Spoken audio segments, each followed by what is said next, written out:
విశాఖ అందాల తీరానికి ప్రతీకగా నిలిచే రిషికొండ గత వైసీపీ ప్రభుత్వ హయాంలో పర్యావరణానికి నిలువునా తూట్లు పొడుస్తూ అర్ధరాత్రి పూట గుట్టు చొప్పుడు కాకుండా సాగిన త్రవ్వకాల వెనుక అసలు రహస్యమేంటి? 100 కోట్లతో నిర్మించిన ఆ విలాసవంతమైన భవన సముదాయం వెనుక ఎవరి విలాసాలు దాగున్నాయి? ఈ ప్రశ్నలు గత 3 ఏళ్లుగా ఆంధ్రప్రదేశ్ రాజకీయాలలో ఒక హై వోల్టేజ్ సస్పెన్స్ థ్రిల్లర్ సినిమాను తలపించాయి. నిర్మాణం ప్రారంభమైన నాటి నుండి సుప్రీంకోర్టు వరకు వెళ్లిన ఈ వివాదాస్పద కోట కథ ఇప్పుడు ఊహించని మలుపు తిరిగింది.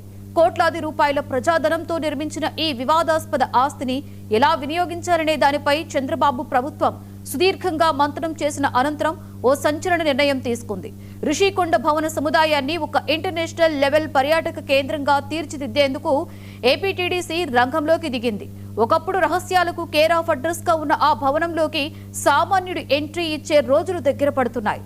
దీని వెనుక ఉన్న పూర్తి ఇన్సైడ్ స్టోరీ ఏంటో చూద్దాం.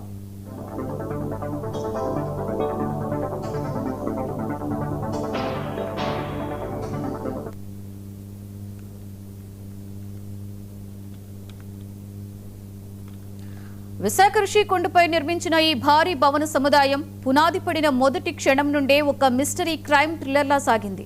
పర్యావరణ నిబంధనలకి పూర్తిని గాలికి వదిలేసిన నేషనల్ గ్రీన్ ట్రిబ్యునల్ ఆర్డర్స్ ను సైతం లెక్క చేయకుండా కొండను నరికేసి ఏం నిర్మిస్తున్నారు అనేది ఎవ్వరికీ అర్థం కాని ఒక పెద్ద రహస్యం.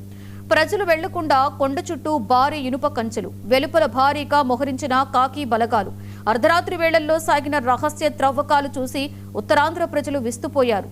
100 కోట్ల ప్రజాధనాన్ని నేలలా ఖర్చు చేస్తూ లోపల ఏముందో బయట ప్రపంచానికి తెలియకుండా కప్పిపుచ్చిన తీరు అప్పట్లో దేశవ్యాప్తంగా పెను సంచలనంగా మారింది.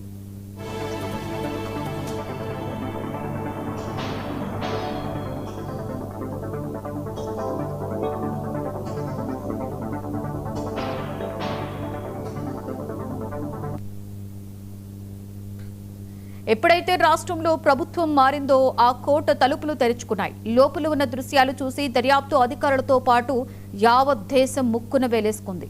అంతర్జాతీయ స్థాయి రికార్డ్స్ ను తలపించేలా కోట్లాది రూపాయల ఇటాలియన్ మార్బుల్స్, విదేశాల నుండి తెప్పించిన అల్ట్రా లగ్జరీ బాత్ టబ్బులు, నభూతో నభవిష్యత్ అనేలా ఉన్న సీలింగ్ డిజైన్లు, కోట్ల విలువైన విద్యుత్ దీపాలు, ఇలా ఒక్కొక్కటిగా బయటకొచ్చిన వీడియోలు సోషల్ మీడియాను షేక్ చేశాయి.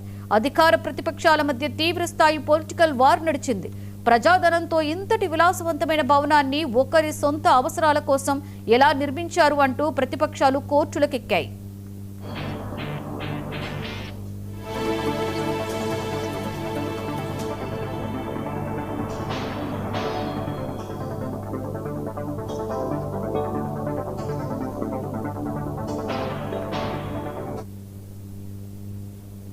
కూటమి ప్రభుత్వం పగ్గాలు చేపట్టాక ఈ భవన సముదాయాన్ని ఏం చేయాలనే దానిపై పెద్ద ఎత్తున తర్జన భర్జనలు జరిగాయి.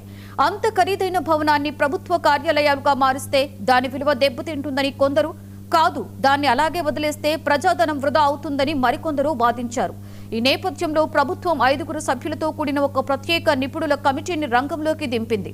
ఆ కమిటీ ప్రతి అంగుళాన్ని క్షుణ్ణంగా పరిశీలించి చివరికి ఈ ఆస్తిని రాష్ట్రానికి ఆదాయం తెచ్చేలా, పర్యాటక రంగానికి పూర్తిగా వినియోగించేలా గ్రీన్ సిగ్నల్ ఇచ్చింది.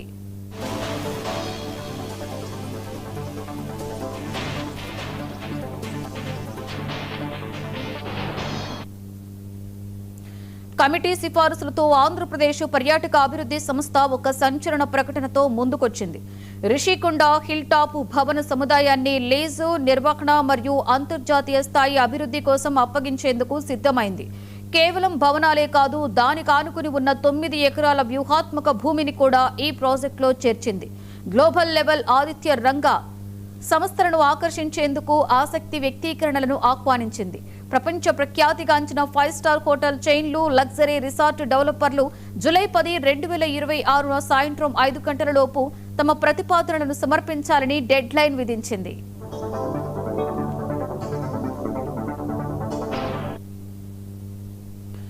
ప్రభుత్వ తాజా స్కెచ్ ప్రకారం రిషికొండను అంతర్జాతీయ టూరిజం మ్యాప్ లో ఒక సరికొత్త బ్రాండ్ గా నిలబెట్టబోతున్నారు. ప్రపంచ స్థాయి వెల్నెస్ సెంటర్లు, గ్లోబల్ కన్వెన్షన్ హాళ్లు, అల్ట్రా మోడర్న్ రిసార్ట్లతో ఈ ప్రాంతం సరికొత్త రూపు దాల్చుకోబోతోంది. గతంలో ప్రజలు అడుగు పెట్టడానికి భయపడిన ఆ కొండపై ఇప్పుడు సామాన్యుల కోసం వ్యూయింగ్ పాయింట్లు, ఓపెన్ స్పేస్, పర్యాటక విహార ప్రాంతాలను కూడా డెవలప్ చేయాలని ఈఓఐ నోటిఫికేషన్లో ప్రత్యేకంగా నిబంధనలు పెట్టారు. అంటే త్వరలోనే రిషికొండ కోట అందాలను సామాన్య పర్యాటకులు కూడా వీక్షించే అవకాశం లభించబోతోంది.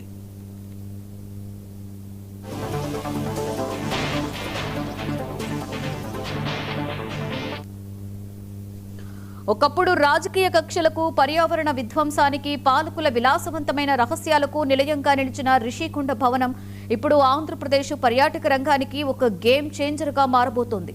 వివాదాస్పద నిర్మాణంగా ముద్రపడిన ఈ కట్టడం ఇకపై రాష్ట్ర ఖజానాలకు కాసుల వర్షం కురిపించే ఆదాయ వనరుగా రూపాంతరం చెందుతుందా?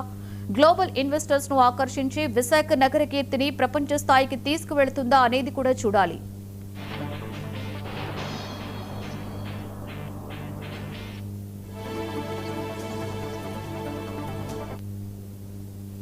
రిషికొండ సీక్రెట్ ప్యాలెస్ కథ నిగూఢమైన రహస్యాల నుండి ఇప్పుడు పారదర్శకమైన పర్యాటక అభివృద్ధి వైపు అడుగులు వేస్తోంది.